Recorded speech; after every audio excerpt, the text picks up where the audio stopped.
Assalamualaikum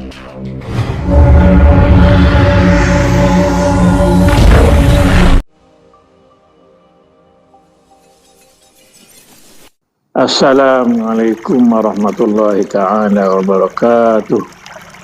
Alhamdulillah wassalatu wassalamu ala asyrafil anbiya'i wasallim ala alihi. Subhanaka la ilma lana illa ma 'allamtana innaka antat tawwab.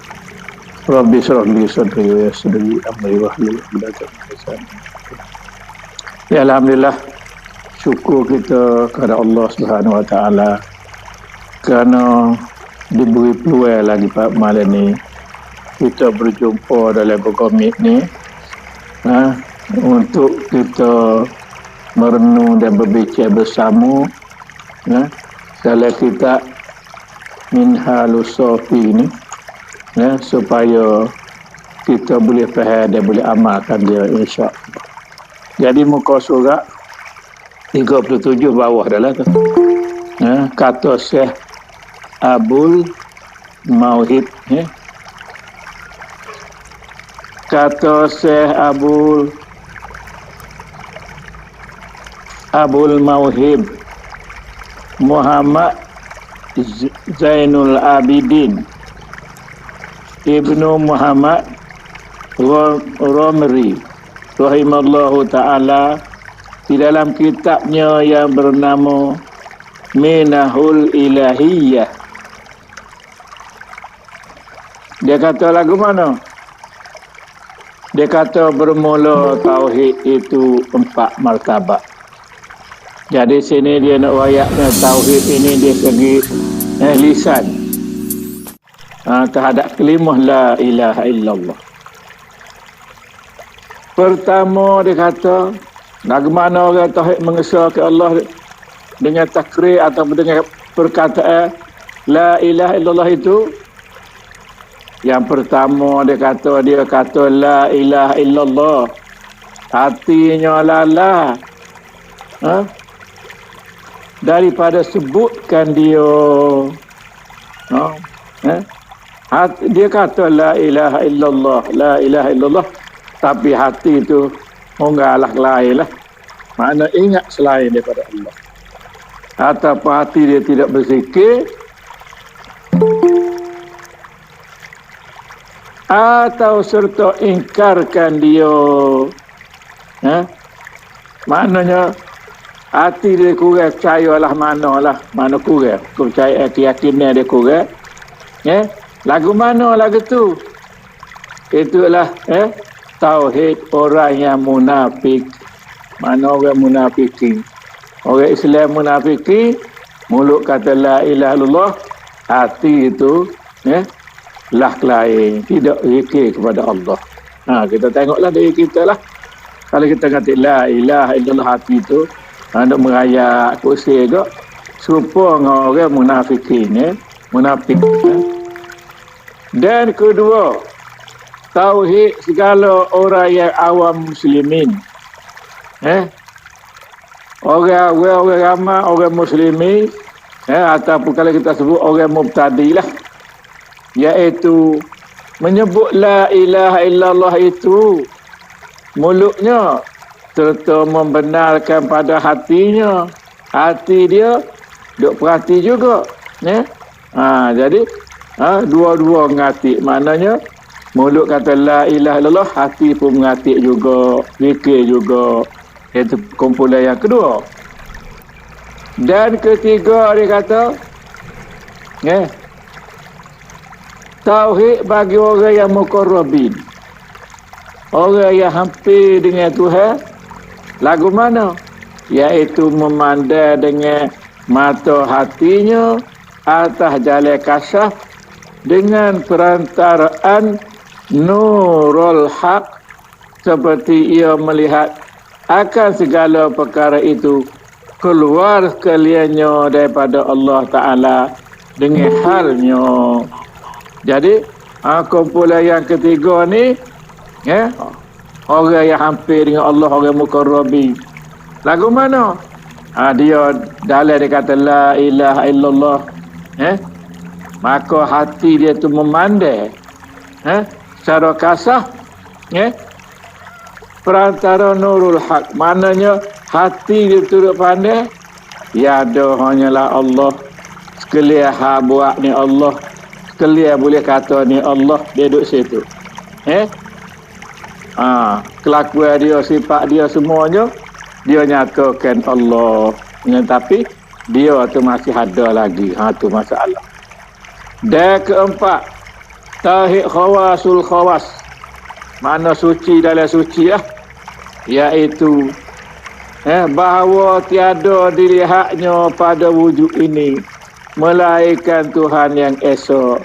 Jadi hak ni dia tengok ke diri dia tengok ke alam dia tengok ke makhluk ni.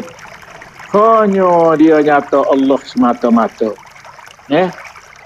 Dan ialah hak ni. Kalau tengok mana fa'ainama tuwallu bersama wajhullah, apabila sampai situ dinamakan ahli sufiyah. Ni barulah ahli sofi atau ahli sufiyah. Lagu mana? Pano di dalam tauhid. Dia mengesahkan tentang keesaan Allah ni sama ada dari segi hak sifat ma'ani, sama ada dari segi sifat nafsiyah. Maknanya wujud ni pun dia dapat hanya Allah Subhanahu Wa Taala.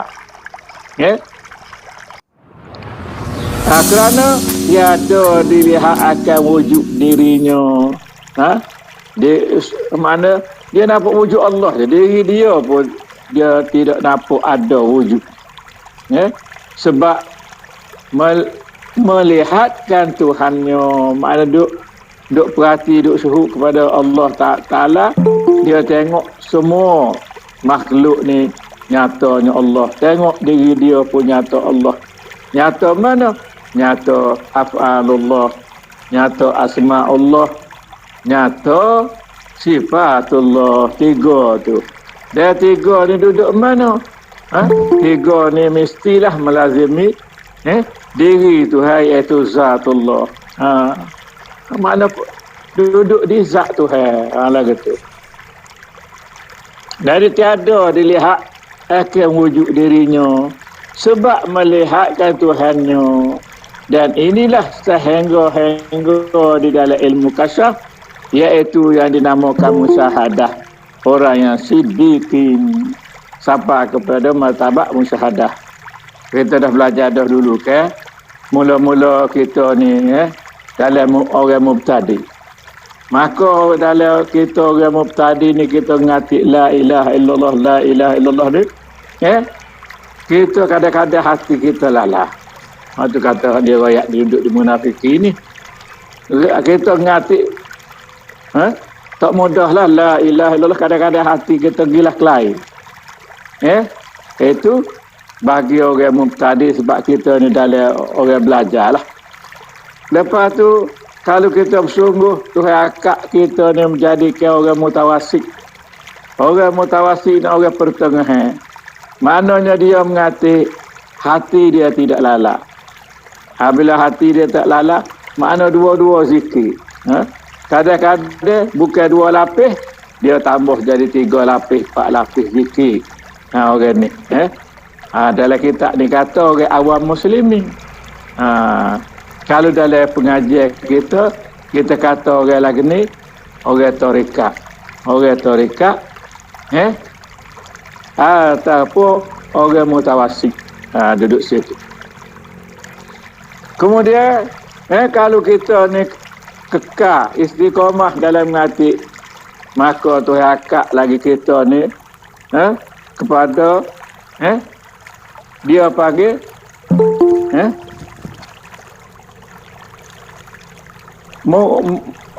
muqarrib ataupun menghampirkan diri kita dengan Allah Ta'ala.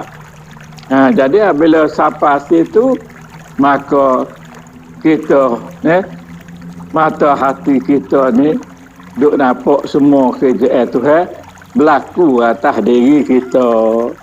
Jadi lagu tu. Jadi orang panggil masa tunya sebagai fana lah. Fana. Kenapa? Kerana diri kita tu kadang-kadang terasa lagi kadang-kadang. Tapi kalau boleh pergi naik so lagi tu, iaitu khawatul khawas. Ni dipanggil orang mumtahi. Bila khawatul khawas tu, orang ni orang mumtahi, dan inilah tepat penamak dalam salik ilallah, dalam perjalanan kita menuju ke Allah. Sinilah tepat penamaknya. Jadi tempat penamaknya gimana? Kita masuk kepada makam baqa billah. Sini dia sebut makam fana billah. Tapi sebenarnya kita akan sampai kepada makam baqa billah, iaitu orang yang mumtahi. Dan makam baqa billah inilah merupakan tempat yang paling tinggi sekali, tempat yang dikehendaki sekali, tempat duduknya segala rasul-rasul, nabi-nabi, wali-wali, dia juga orang mukmin yang kamil lagi mukamil. Tempat duduk dia situ. Jadi kita ni minta pada Tuhan siang malam buat amal ibadat supaya boleh duduk juga situ. Nak rasa juga situ lagu mana lazatnya, lagu mana sedapnya, lagu mana hebatnya, lagu mana duduk kita ni hinanya kita, dan kita duk rasa hina, kita duk rasa kita ni bodoh, kita duk rasa kita ni tak terpakai kalau duduk situ, sebab tak ada berapa satu pada diri kita ni, sebab yang nyatanya ialah Allah Subhanahu wa ta'ala. Jadi orang duduk situ, sebab itulah kalau kita tengok, kalau kita jumpa Allah nak boleh kita tengok setengah-setengah wali-wali tu dia menghina ke diri dia, menghina ke diri dia. Dia pakai kain buruk je, tidak pakai kain baru, tetapi bersih lah. Dia pakai kain buruk je, tutup diri dia. Kadang-kadang tak baju, dengan kain je, asal tutup aurat je. Maknanya apa tu dia buat gitu? Nak menghina ke diri dia, sebab dia rasa diri dia ni tak ada berapa satu. Yang nyatanya hanyalah Allah Subhanahu wa ta'ala. Ni bagi orang yang muqarrabi, dia orang yang ahlillah, disebut sebagai ahlillah. Jadi orang ahlillah ni dia taksir kepada pahala, dia taksir kepada kepada makhluk, yang dia hanyalah memandai kepada Allah wajibal wujud. Yang nyatanya Allah saja, hal lain semua tak nyata pada dia lah gitu. Jadi kalau kita pun mana kita tengok satu benda, tengok makhluk ni, dia nyata, nama makhluk tu nyata dah. Nyata kan? Nyata hak Tuhan jadi. Apabila nyata hak Tuhan jadi, hak Tuhan buat lah. Apabila nyata hak Tuhan buat, janganlah kita ni tengok tu makhluk. Sebab hak Tuhan buat, maka nampaklah kerjaan Tuhan. Kerjaan Tuhan azali lagi. Cuma nyata je hari ni. Kalau kita kata malam ni berapa orang boleh masuk dalam WhatsApp, mana itu ada nyata tu. Hak tak boleh, tak usah nak masuk lah, tak boleh. Kalau dia kata berapa orang, dia katalah 25 orang. 25 aja, tak boleh. Orang lain nak pun tak boleh masuk. Ataupun dia cuba masuk, dia tubik. Pasal apa? Pasal ketetapan Tuhan hari ni, misalnya 20 orang, 20 je. Berapa je 20, ketetapan dia. Pas kita nak suruh tambah, tak boleh. Nak suruh kurang, tak boleh. Dia setara tu lah. Ni kalau kita nampak situ, barulah hati kita lini tenang, tak ada lah nak marah, tak ada lah rasa kecewa, tak ada rasa putus asa, tak ada lah rasa bimbang, tak ada lah berasa kesal. Jadi tenang saja kita menerima semua ketentuan Allah yang nyata pada diri kita, sebab bukan kita. Lah gitu. Selagi duk rasa kita, maka kita akan tutup lah. Kita akan nak gapo-gapo yang kita rasa memberi faedah kepada kita. Tetapi kalau duduk di sini, duduk di semua nyata Allah, sebab apa kita lini? Sebab dia maha kuasa, dia maha kaya. Orang mukmin ini terbahagi kepada 3. Yang pertama, ahli dunia. Ahli dunia ni dia buat amal ibadat untuk kemasyhuran diri dia, untuk ambil perkara-perkara dunia, kelebihan dunia. Misalnya, dia buat amal tu untuk orang puji, dia buat amal tu untuk dapat lebih, buat amal tu supaya orang ni mandai ke dia tu tinggi berapa-berapa pun upacara berapa ambil dia sebab dia orang lebih. Jadi kalau dia duduk situ, tu orang panggil ahli dunia lagi. Yang kedua, ahli akhirat. Ahli akhirat ni dia buat semata-mata pandai kepada kelebihan afdal. Afdal ke mana? Apa nama ni? Pahala hak banyak ke mana? Cara mana pahala banyak dan lebih afdal? Jadi awak amal ibadat pun tu. Dia mata-amak dia itu siang malam pada Tuhan supaya dimasukkan ke dalam syurga. Itu bagi orang ahli akhirat. Yang ketiga ialah ahli, dia sebut ni lah, ahlillah. Orang ahlillah ni dia tak sifat. Hanya dia nak memandai kepada Allah. Kali dia memandai kepada Allah. Dia tengok lagu mana kerja Tuhan ni terhadap makhluk ni. Tuhan buat perangai lagu tu, Tuhan buat warna lagu tu, Tuhan buat. Jadi dia nampak Tuhan berlaku. Habis dia gitu maka galiklah dia dalam memandang kepada makhluk ni yang nyata kepada dia ialah af'alullah ta'ala. Begitu juga dia tengok pada sifat ma'ani, maka dia nyatanya sifat Tuhan bukan sifat kita. Duk nyata Allah pada setiap masa, mulut dia, hati dia, rahsia dia sentiasa zikir kepada Allah Subhanahu wa taala. Ni banduk zikir semua. Kita tengok dia mulut dia senyap, hati dia tu tetap berzikir. Dan kalau kita kadang-kadang dia tidur, kita bunyi dia zikir lagi. Kadang-kadang bunyi Allah. Lagu mana banyak dia sedekah kali itu. Lagu banyak. Kita kata sedekah. Dia kata dia derma banyak, dia tolong, dia susah, lagu mana. Semuanya kerja dia tu, orang sebutnya sebagai kerja mati. Kecuali kalau dia masuk Islam, barulah semua kerja dia tu jadi ibadah. Kita panggil ibadah. Kalau tidak jadi ibadah, mati. Lagu itu lah. Maka masuklah ia pada tarekat Nabi kita Muhammad sallallahu alaihi wasallam, yakni mengikut akan jalan yang dikerjakan oleh Nabi kita. Apabila kita ni mula-mula kita sebagai murid, buat apa yang disuruh, tinggal apa yang dilarang. Apabila kita ni istiqamah, tetap buat semua, maka kita naik pula kepada tarekat. Apabila naik kepada tarekat, lagu mana kita ni?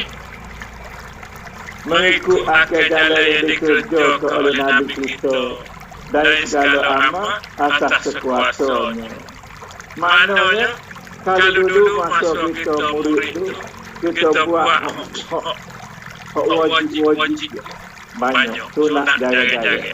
Tetapi apabila kita naik kepada tarekat, atau kelas tarekat inilah dulu ini, maka kita akan buat segala amal itu banyak-banyak. Iaitu benda yang sunat. Benda wajib kalau tak ada, benda sunat kita buat banyak-banyak. Benda makruh dengan hari kita tinggal. Benda lagi. Makruh kita tidak akan buat dah kalau kita duduk kelas ni. Kelas alhamdulillah ni dia akan jadi begitu. Tetapi kalau kita kelas tarekat, kita akan terlibat lagi lah. Maka sesungguhnya tiada makan yang terlebih tinggi daripada makam mengikut Nabi sallallahu alaihi wasallam. Mana kalau kita boleh ikut Nabi, ikut lagu mana? Ikut kecapean Nabi dan hadis Al-Quran.